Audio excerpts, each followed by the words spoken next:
Commençons par le Burkina Faso, où les débats se sont déroulés dans un climat franc et courtois. À l'issue des échanges autour des thématiques intéressant la vie de la nation malienne, les participants à l'unanimité soutiennent que la résolution des problèmes qui minent le Mali doit être l'affaire de tous.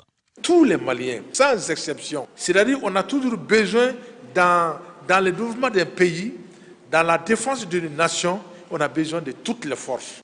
En Côte d'Ivoire, tous les problèmes qui assaillent le Mali ont été abordés par les Maliens qui y vivent. Des propositions de solutions n'ont pas manqué. Aujourd'hui, les participants ont fait des propositions concrètes pour la sortie de crise. Et donc nous sommes vraiment satisfaits. Le Mali est un grand pays, un pays d'histoire, un pays de culture, un pays d'humanisme qui a ses ressorts propres sur lesquels nous pouvons rebondir face à n'importe quelle situation, n'importe quelle crise. Les Maliens du Gabon, sous l'égide de Sako Aminata Kane, ambassadeur du Mali dans ce pays, ont également consacré 2 jours aux travaux préparatoires du dialogue national inclusif. Les participants ont été d'abord édifiés du bien fondé de cette initiative fédératrice. En initiant ce rendez-vous auquel sont conviées toutes les forces vives de la nation, les autorités maliennes ont souhaité trouver des solutions idoines et pérennes aux problèmes de tous ordres auxquels le pays est confronté.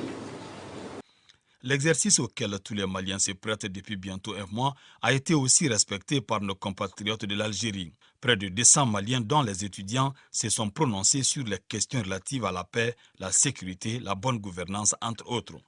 Le dialogue national inclusif est également une lueur d'espoir pour la diaspora malienne en Arabie Saoudite. Voilà pourquoi elle attache du prix aux propositions de sortie de crise qu'elle a eu à formuler lors de la rencontre d'échange autour des sujets d'intérêt national.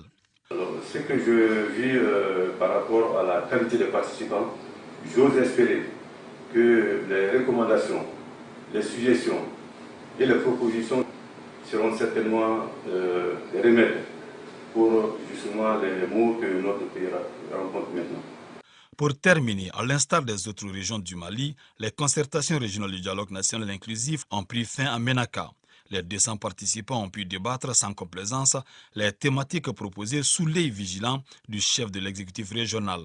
Au terme des assises, plusieurs recommandations ont été formulées. Tous les participants ont souhaité, ont demandé avec insistance à l'État l'instauration de la paix au niveau de la région de Ménaka. Toutes les conclusions seront communiquées au niveau national.